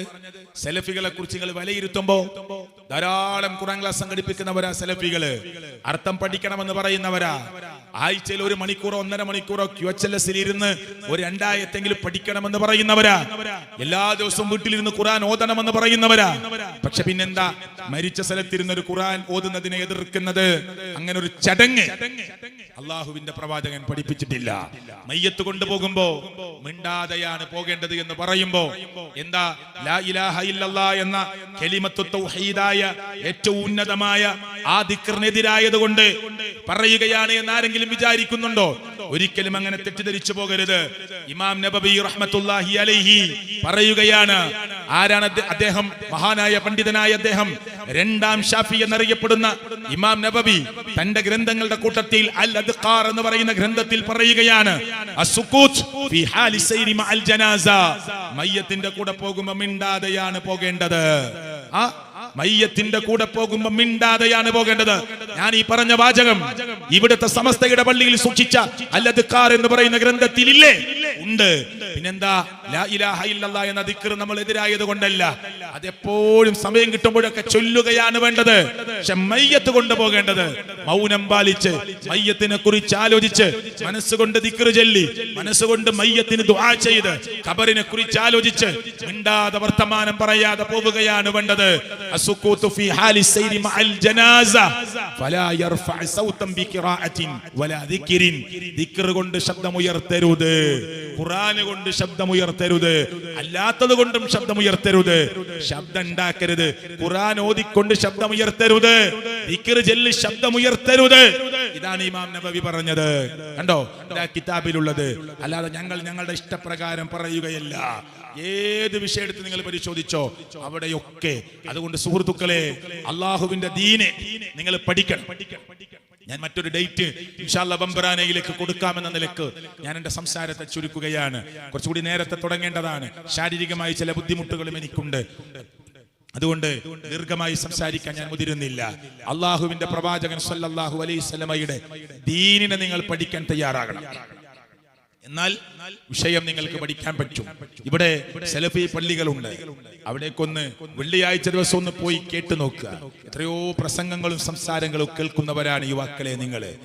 കോൺഗ്രസിന്റെയും CPM-ന്റെയും ലീഗിന്റെയും അല്ല മറ്റു രാഷ്ട്രീയ പാർട്ടികളുടെയും ഒക്കെ സംസാരം, എത്രയോ വഅലുകൾ നിങ്ങൾ കേൾക്കുന്നതാണ്. ഈ ബംബ്രാന ജംഗ്ഷനിൽ എത്രയോ ക്ലാസുകൾ നിങ്ങൾ കേട്ടിട്ടുണ്ടാകും. ഒന്ന് വെള്ളിയാഴ്ച ദിവസം സലഫി പള്ളിയിൽ പോയി ഒന്ന് അരമണിക്കൂർ സമയം നീണ്ടു നിൽക്കുന്ന ഖുത്ബ കേൾക്കുക. നിങ്ങളുടെ പള്ളിയിൽ നിങ്ങൾ പോവാൻ തുടങ്ങിയിട്ട് 20 കൊല്ലായി. ഖുത്ബയെന്ന് നിങ്ങൾക്ക് ഇതുവരെ ഒന്നും മനസ്സിലായിട്ടില്ല. ഹഖാണ്, ഞാൻ പറയുന്നത് സത്യമാണ്, വെറുതെ പറയല്ല. 20 കൊല്ലായി നിങ്ങളെ പള്ളിയിൽ പോകാൻ തുടങ്ങിയിട്ട്. 30 കൊല്ലായി, 40 കൊല്ലായി, 15 കൊല്ലായി, 10 കൊല്ലായി.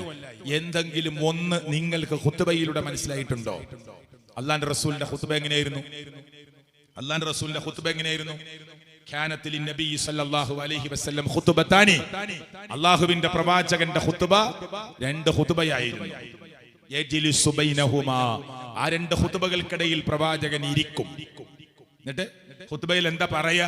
യഖ്റഉൽ ഖുർആൻ, ഖുർആൻ ഓതി കൊടുക്കുകയാണ്. ഖുത്ബയിൽ ഇങ്ങനെ ഖുർആൻ ഓതുകയാണ്. വയുദക്കിറുൻ നാസ്, ജനങ്ങളെ ഉത്ബോധിപ്പിക്കുകയാണ്. കണ്ടോ? ഖുത്ബയിൽ ഖുർആൻ ഓതുക, ജനങ്ങളെ ഉത്ബോധിപ്പിക്കുക.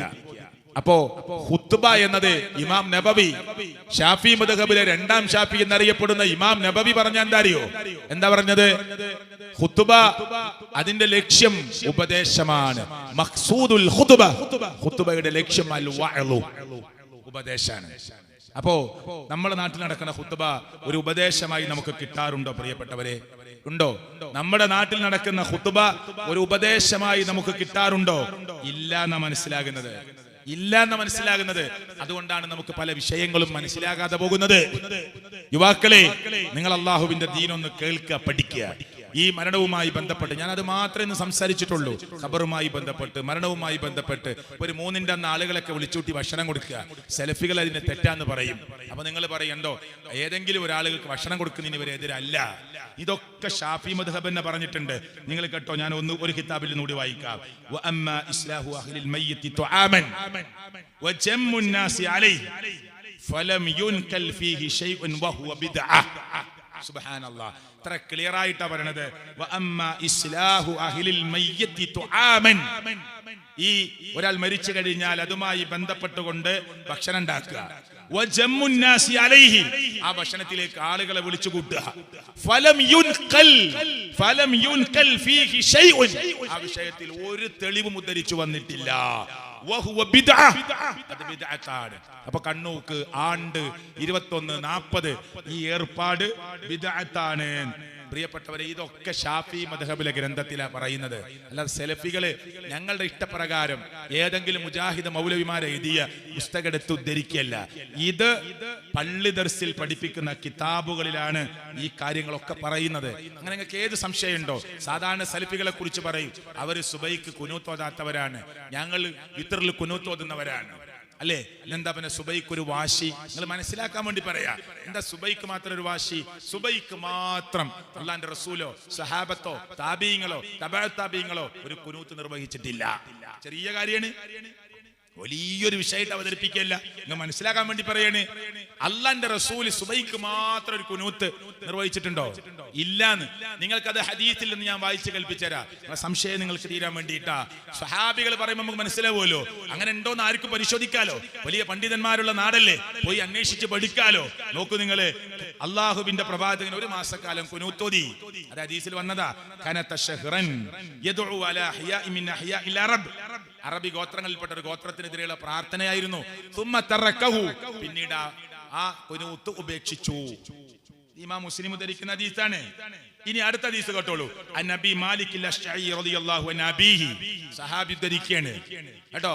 സല്ലൈതു ഖൽഫ റസൂലില്ലാഹ്, അല്ലാഹുവിന്റെ റസൂൽ സല്ലല്ലാഹു അലൈഹി വസല്ലം പിറകിൽ ഞാൻ നമസ്കരിച്ചു. ഒരു സഹാബി പറയാ, ഞാൻ നബിയുടെ ബാക്കിൽ നമസ്കരിച്ചിട്ടുണ്ട്. ഈ ഹദീസ് എവിടെ ഉദ്ധരിക്കണോ നിങ്ങള്?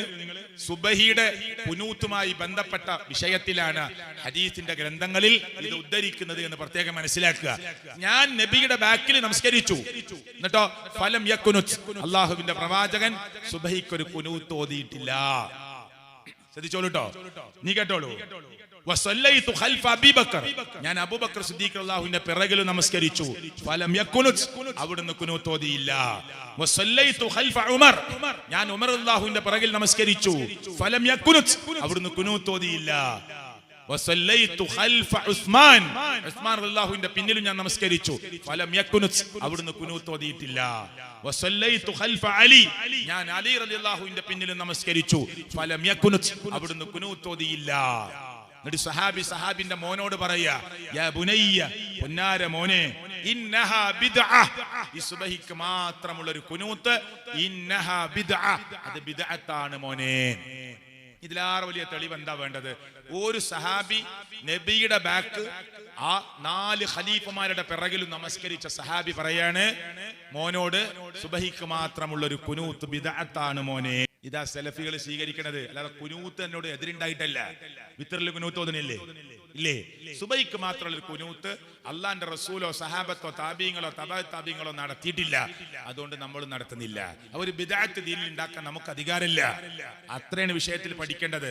ഇനി വലിയൊരു സംശയമാണ്, നിസ്കാരം കഴിഞ്ഞാല് പെട്ടെന്ന് എണീറ്റ് പോവുകയാണ് സെലഫികള്. ഇല്ല, ഒറ്റക്കൊറ്റക്കിരുന്ന് പ്രാർത്ഥിക്കുകയാണ് വേണ്ടത്.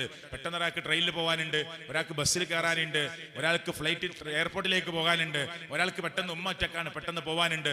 സലാം വിട്ട് കഴിഞ്ഞ് ഇമാമ് ഒന്ന് തിരിഞ്ഞിരിക്കേ മാറിയിരിക്കേ ചെയ്ത അയാൾക്ക് പോകാം, പ്രശ്നമൊന്നുമില്ല. പക്ഷേ അള്ളാഹുവിന്റെ പ്രവാചകൻ സല്ലല്ലാഹു അലൈഹി വസല്ലമ നമസ്കാരം കഴിഞ്ഞ് ജമാഅത്ത് കഴിഞ്ഞാൽ തിരിഞ്ഞിരുന്ന് അള്ളാന്റെ റസൂല് ദുആ ചെയ്യുന്നു, സഹാബികൾ ആമീൻ പറയുന്നു എന്നൊരു കൂട്ടുപ്രാർത്ഥന മുത്തുനബിയുടെ കാലത്തുണ്ടോ? നമുക്ക് ചെയ്യാം. ഉണ്ടോ ഇല്ലേന്ന് കിതാബെന്ന് ലോകത്തെ പഠിപ്പിക്കണം. ബംബ്രാനയിലെ മുസ്ലിങ്ങൾ പഠിക്കണം, അല്ലേ? ഉണ്ടോ ഇല്ലേ? ആയിഷ ബീബി റളിയല്ലാഹു അൻഹ പറയുന്നത് നിങ്ങൾ ശരിക്കും ശ്രദ്ധിച്ചു കേട്ടോളൂ. ആയിഷ റളിയല്ലാഹു അൻഹ ഖാലത്ത്, ആയിഷ ബീബി പറയാ, കാന നബിയു സല്ലല്ലാഹു അലൈഹി വസല്ലം, അല്ലാഹുവിന്റെ പ്രവാചകൻ സല്ലല്ലാഹു അലൈഹി വസല്ലം ഇദാ സല്ലമ, സലാം വീട്ടിയാൽ ലം യഖുദ്, ഇരിക്കാറില്ല. ഇദാ സല്ലമ, സലാം വീട്ടിയാൽ ലം യഖുദ്, ഇരിക്കാറില്ല. ഇല്ലാ മിഖ്ദാറ മാ യഖൂലു, ഇത് പറയുന്നത് വരെയല്ലാതെ. ഏത് പറയുന്നത് വരെയല്ലാതെ? അല്ലാഹുമ്മ അൻതസ് സലാം വമിൻകസ് സലാം തബാറക ദൽ ജലാലി വൽ ഇക്റാം. ഇത് പറഞ്ഞാൽ അല്ലാഹുവിന്റെ റസൂൽ അവിടെ എണീറ്റ് പോകും, മാറിയിരിക്കും. ഇത് പറയുന്നത് വരെയല്ലാതെ ഇമാമായി നമസ്കരിച്ച സ്ഥലത്ത് അല്ലാഹുവിന്റെ പ്രവാചകൻ ഇരിക്കാറില്ല. ആരാ പറയണത്? ആയിഷ റളിയല്ലാഹു അൻഹാ. അപ്പൊ ഒരു കൂട്ടു പ്രാർത്ഥന സ്ഥിരമായി അല്ല ഒരു ജമാഅത്ത് കഴിഞ്ഞിട്ട് അല്ലാഹുവിന്റെ റസൂല് അവിടെ നടത്തിയിട്ടുണ്ടെങ്കിൽ അതാണ് പറയേണ്ടത്. അങ്ങനെ നടത്തിയിട്ടില്ല. അപ്പൊ ഒറ്റക്കിരുന്ന് നമ്മുടെ പ്രശ്നം, നമ്മുടെ ഉമ്മാന്റെ പ്രശ്നം, നമ്മുടെ വാപ്പാന്റെ പ്രശ്നം, നമ്മുടെ മക്കളുടെ പ്രശ്നം, നമ്മുടെ ഓരോ അവലാദികളും റബ്ബിന്റെ മുമ്പിൽ ബോധിപ്പിക്കാനുള്ള സമയമാണ്. പ്രാർത്ഥിക്കുകയാണ് വേണ്ടത്, ദിക്ർ ചൊല്ലുകയാണ് വേണ്ടത്, സ്വലാത്ത് വർദ്ധിപ്പിക്കുകയാണ് വേണ്ടത്. പക്ഷെ ഒരു ചടങ്ങ് എന്നും ഒരേ ദുആ ഉസ്താദ് പറയുന്നു, എല്ലാവരും ആമീൻ പറയുന്നു. അർത്ഥമറിയാത്തവർ ഇമാമ് ശ്വാസം വിടുമ്പോൾ ആമീൻ പറയുന്നു. ഇങ്ങനൊരു സമ്പ്രദായമല്ല അള്ളാഹുവിന്റെ പ്രവാചകൻ സല്ലല്ലാഹു അലൈഹി വസല്ലം നടത്തിയിട്ടുള്ളത് എന്നത് ഉദ്ധരിക്കുന്നത് ആരാ? ആയിഷ റളിയല്ലാഹു അൻഹ. അപ്പൊ അങ്ങനെ ആയിഷ ബീവിക്ക് ഇങ്ങനെ ഇത്ര ക്ലിയർ ആയിട്ട് പള്ളിയിലെ ജമാഅത്തിനെ കുറിച്ച് അറിയാ? വീടും പള്ളിയും ചേർന്നാണ്. ഒന്ന്. രണ്ട്, അവരും നമസ്കാരത്തിൽ പങ്കെടുക്കുന്നവരാണ് നബിയുടെ കൂടെ. അതൊരിക്കലും ഉണ്ടാവില്ല. അങ്ങനെയാണ് സാധാരണക്കാർ വിചാരിക്കുക. അള്ളാന്റെ റസൂലിന്റെ കൂടെ അവര് ജമാഅത്തിൽ പങ്കെടുക്കുക, അതുണ്ടാവില്ല എന്നാണ് സാധാരണക്കാർ വിചാരിക്കുക. സാധാരണക്കാർക്ക് മനസ്സിലാകാൻ വേണ്ടി നൂറുകണക്കിന് ഹദീസ് സ്ത്രീകൾക്ക് പള്ളിയിൽ പോകാമെന്നതിന് തെളിവാ. പമ്പ്രാനയിലെ മുസ്ലിങ്ങളോട് നിങ്ങളെ സ്ത്രീകളെ പള്ളിയിലേക്ക് നിർബന്ധിച്ചു കൊണ്ടുപോകണമെന്നൊന്നും പറയണില്ല. ഒരു സ്ത്രീ പറയാ എനിക്കും പള്ളിയിൽ പോയി നമസ്കരിക്കണമെന്ന് പറഞ്ഞാൽ തടുക്കാൻ പാടില്ല. തടയാം എപ്പോന്നറിയോ? ഈ നാട്ടിലൊരു പ്രശ്നമുണ്ട്, സ്ത്രീകൾ പുറത്തിറങ്ങിയാൽ. എന്നാൽ നമ്മുടെ സ്ത്രീകൾ വീടിന്റെ ഉള്ളിന്റെ ഉള്ളൽ എന്നാണ് നിസ്കരിക്കേണ്ടത്, ഒരു സംശയമേ ഇല്ല. മറിച്ച് സ്ത്രീകൾ ഇപ്പൊ റിക്ഷയിൽ പോണില്ലേ? ഉണ്ട്. സ്ത്രീകൾ പഠിക്കാൻ പോകുന്നില്ലേ? കോളേജിൽ പോകുന്നില്ലേ? ഉണ്ട്. നബിദിന റാലി കാണാൻ റോഡിൽ വന്നിക്കില്ലേ? ഉണ്ട്. ദഫ്മുട്ടും കോൽക്കളിയും കാണാൻ റോഡിൽ വരുന്നുണ്ടോ? എല്ലാറ്റിനും വരുന്നുണ്ട്.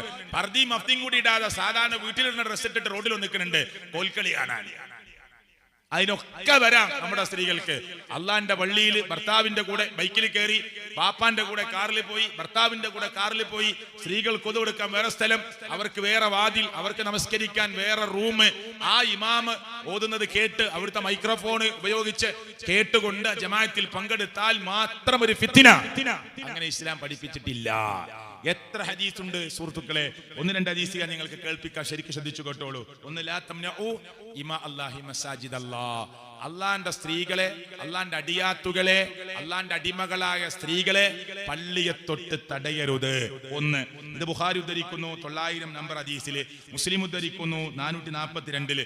ലാ തംനഉ ഇമാ അല്ലാഹ്, അല്ലാഹുവിന്റെ അടിയാത്തുകളെ തടയരുത്. അൻ യുസല്ലീന ഫിൽ മസ്ജിദ്, പള്ളിയിൽ വെച്ച് നമസ്കരിക്കുന്നതിനെ, പള്ളിന്റെ ഉദ്ഘാടനം കാണാനെന്നല്ല, പള്ളിയിൽ വെച്ച് നമസ്കരിക്കുന്നതിനെ സ്ത്രീകളെ തൊട്ട് തടയരുത്. കണ്ടോ? ഇനി കേട്ടോളൂ, സുബഹിക്ക് സ്ത്രീകൾ ജമാഅത്തിന് പോകുന്നത് ഹദീസിൽ നിന്ന് കേട്ടോളൂ. അൻ ആയിഷ റളിയല്ലാഹു അൻഹ ഖാലത്ത്, ആയിഷ ബീവി പറയാ, കുന്ന നിസാഉൽ മുഅ്മിനാത്ത്, മുഅ്മിനാത്തുകളായ സ്ത്രീകളായിരുന്നു, യശ്ഹദിന മഅ റസൂലില്ലാഹ്, അല്ലാഹുവിന്റെ പ്രവാചകന്റെ കൂടെ അവർ പങ്കെടുക്കുമായിരുന്നു, സ്വലാത്തൽ ഫജ്രി, സുബഹി നമസ്കാരം. സുബ്ഹാനല്ലാഹ്. സുബഹി നമസ്കാരത്തിന് മുഅ്മിനാത്തുകളായ സ്ത്രീകൾ മുത്തുനബി സല്ലല്ലാഹു അലൈഹി വസല്ലമയുടെ കൂടെ പങ്കെടുക്കുമായിരുന്നു. സാധാരണക്കാരായ ആളുകൾ ചോദിക്കാൻ എന്താ അറിയോ? സ്ത്രീകൾ സലഫി പള്ളിയിലൊക്കെ പോകുന്നുണ്ട്, അങ്ങനെ പോകാൻ തെളിവൊന്നുമില്ല. എന്നാ ആയിഷ ബീവി പള്ളിയിൽ പോയതിന്റെ തെളിവ് എവിടെ? ഹഫ്സ ബീവി റളിയല്ലാഹു അൻഹ പോയതിന്റെ തെളിവ് എവിടെ എന്നൊക്കെ ചോദിക്കുക. ഈ ഹദീസിൽ പറയുന്നത് ആയിഷ ബീവി പറയാ, മുഅ്മിനാത്തുകളായ സ്ത്രീകൾ മുത്തുനബിയുടെ കൂടെ സുബഹിക്ക് നബിയുടെ കൂടെ ജമാഅത്തിൽ പങ്കെടുക്കും. എങ്ങനെ വരിക അവര്? മുത്തലഫിആത്തിൻ ബിമുറൂതിഹിന്ന ثم ينقلبن الى بيوتهن حين يقضين الصلاه لا يعرفون احد من الغلس.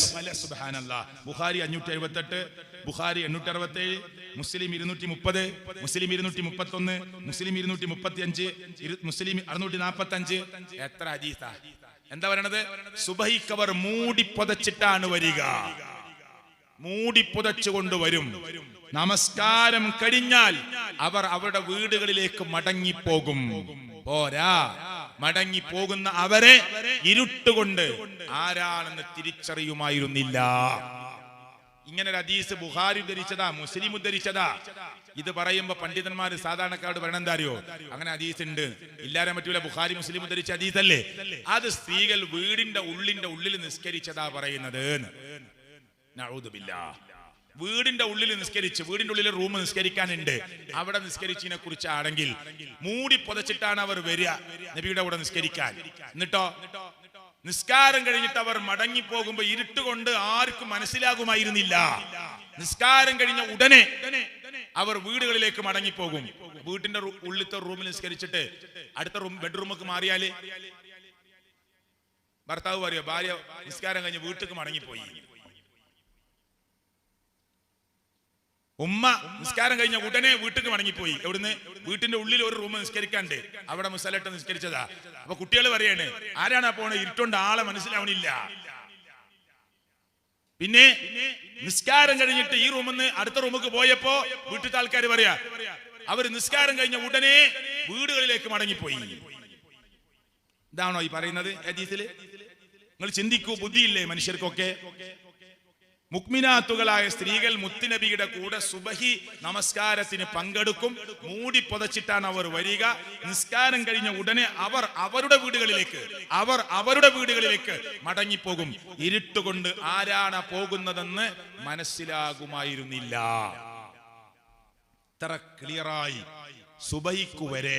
ഇനി ജുമാക്ക് പങ്കെടുത്താലോ? എന്താ ഷാഫി മദ്ഹബിന്റെ അഭിപ്രായം? നിങ്ങൾ കേട്ടോളൂ. ഇമാം നബവി കേട്ടോ ഈ വിഷയത്തിൽ പറഞ്ഞത് കേട്ടോളൂ. ഫഖദ് നകല ഇബ്നുൽ മുൻദിർ വഗൈറുഹു അൽ ഇജ്മാ.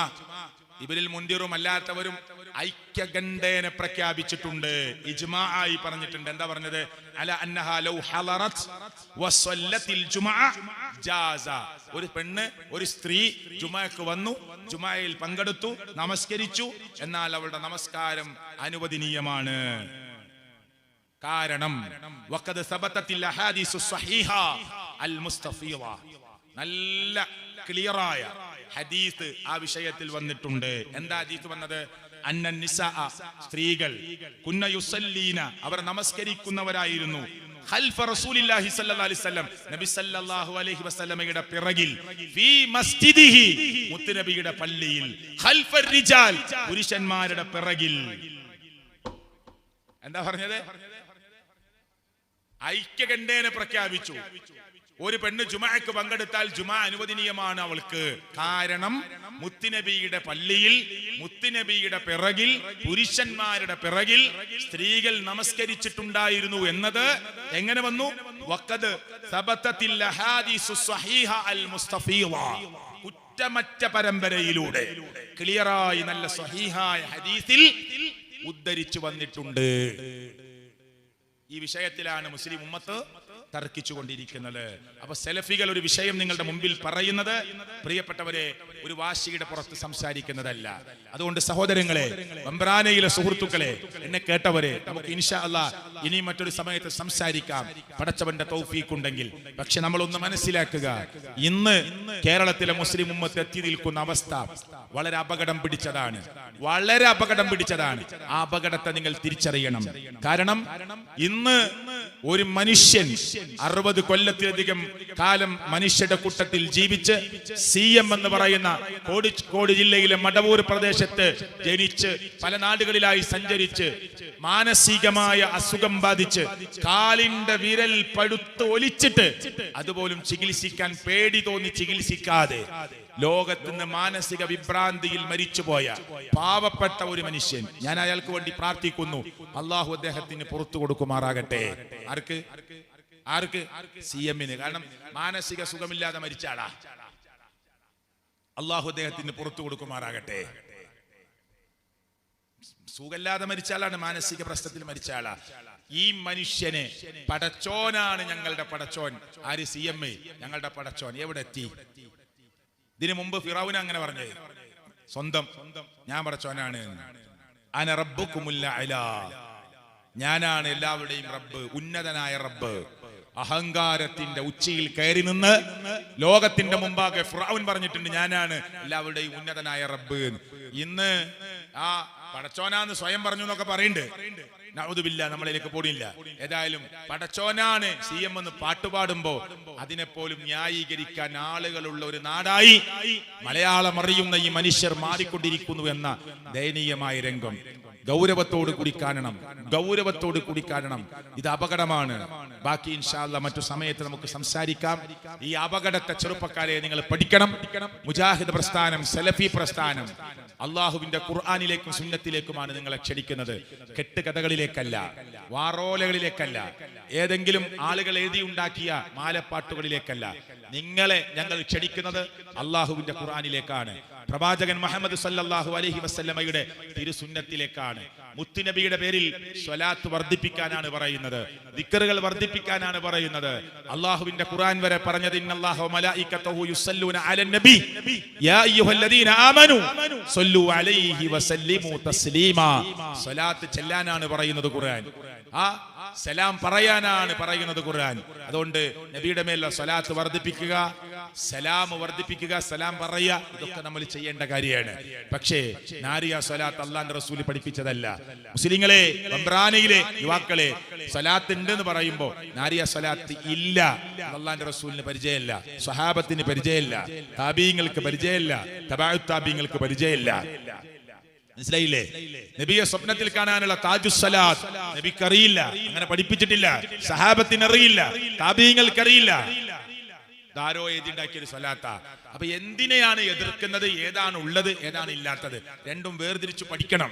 അല്ലാതെ നമ്മൾ ഒരു മുൻധാരണ, സെലഫികൾ ഇങ്ങനെയാണ് അങ്ങനെയാണ് എന്ന് പറയുന്നതിന് പകരം മുൻധാരണയെ മാറ്റിവെച്ച് ഇവർ സ്വലാത്ത് ചൊല്ലണമെന്നാണ് പറയുന്നത്. എന്നാൽ ഈ സ്വലാത്ത് ചൊല്ലരുത്. ഏത് സ്വലാത്ത്? നബിയും സ്വഹാബത്തും പഠിപ്പിക്കാത്ത സ്വലാത്ത്. കണ്ടോ? മയ്യത്തിന് ആദരിക്കണമെന്നാണ് പറയുന്നത്. അതിന്റെ പേരിൽ കണ്ണൂക്ക് നടത്തരുത്, എന്റെ പേരിൽ ആണ്ട് നടത്തരുത്. നമ്മുടെ വാപ്പ മരിച്ച ദിവസം നാട്ടുകാരെ വിളിച്ചിട്ട് ഒരു ബിരിയാണി ഉണ്ടാക്കി സന്തോഷിക്കേണ്ട ദിവസമല്ല. വാപ്പാന്റെ കണ്ണ് ചാടിപ്പോണ ദിവസമാണ് ഇത്ര കണ്ണൂക്ക്. ഉമ്മാന്റെ കണ്ണ് ചാടിപ്പോണ ദിവസമാണ് ഇത്ര കണ്ണൂക്ക്. മൂന്നാമത്തെ ദിവസം പുഴുക്കളി കയറി ഖബറിന്ന് കണ്ണ് ചാടാം. അന്ന് ഉസ്താദിനെ വിളിക്കുക, ദർസ് പഠിക്കുന്ന ആളുകളെ വിളിക്കുക, നാട്ടുകാരെ വിളിക്കുക. എന്നിട്ട് നല്ല ചിക്കൻ ബിരിയാണി കല്യാണത്തിന് ഉണ്ടാക്കുന്ന പോലെ ഉണ്ടാക്കുക. വാപ്പാന്റെ കണ്ണ് ഖബറിൽ ചാടുമെങ്കിൽ നമ്മളുടെ ബിരിയാണി നില ആണോ? ഇത് ദീനിൽ ഉൾക്കൊള്ളുന്നതാണോ? ഇത് അല്ലാഹുവിന്റെ ദീന് പഠിപ്പിച്ചതാണോ? ഇതില്ല. അങ്ങനെ ഒരു ആചാരം ഇസ്ലാമിലില്ല. അപ്പൊ എന്തുണ്ട്, എന്തില്ല? നിങ്ങൾ മരിച്ചുപോയ ഉമ്മാക്ക് വേണ്ടി പ്രാർത്ഥിക്കി ധാരാളമായിട്ട്. ഉമ്മ ധാരാളം സ്വതക്ക കൊടുക്കുന്ന ആളാ, അത് നിലനിർത്തി ഉമ്മാന്റെ പേരിൽ ധാരാളം സ്വതക്ക കൊടുക്കി. വാപ്പ ധാരാളം പാവങ്ങൾ കരി കൊടുക്കുന്ന ആളായിരുന്നു, ധാരാളം അരി പാവങ്ങൾക്ക് കൊടുക്ക്. വാപ്പ പാവങ്ങൾക്ക് വീടുണ്ടാക്കി കൊടുത്താളാ. മരിച്ചതിന് ശേഷം നിങ്ങൾ വാപ്പാന്റെ പേരിൽ പുണ്യം ആഗ്രഹിച്ചുകൊണ്ട് വീടുണ്ടാക്കി കൊടുക്ക്. അതിലൊന്നും ഇസ്ലാം എതിർത്തിട്ടില്ല. മറിച്ച് അതേപോലെ നിങ്ങൾ മഹാരഥന്മാരായ പണ്ഡിതന്മാർ ജീവിച്ചിരിക്കുമ്പോൾ അവരോട് പറയും, കുട്ടിക്ക് സുഖല്ല പ്രാർത്ഥിക്കണം, ഉമ്മാക്ക് സുഖല്ല ദുആ ചെയ്യണം.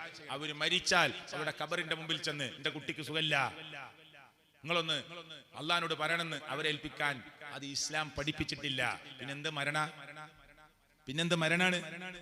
അള്ളാന്റെ റസൂൽ അവിടെ ഇങ്ങനെ മയ്യത്തവിടെ വെക്കുക. അള്ളാന്റെ റസൂലിന്റെ പുണ്യമാക്കപ്പെട്ട ആ ജനാസ അവിടെ ഉണ്ട്. എന്നിട്ട് അടുത്ത ഖലീഫിനെ കുറിച്ചുള്ള ചർച്ച നടന്നില്ലേ? ഏതെങ്കിലും സഹാബി എന്നാ നബിയോടൊന്ന് ചോദിക്കാന്ന് പറഞ്ഞോ? ചിന്തിക്കണ്ടോ നിങ്ങള്? എന്നിട്ടല്ലേ പിന്നെ നമ്മളെ നാട്ടിലത്തെ ഷേഖുമാരും ബീവിമാരും ഒക്കെ അള്ളാന്റെ റസൂലിന്റെ ജനാസ അവിടെ ഉണ്ട്.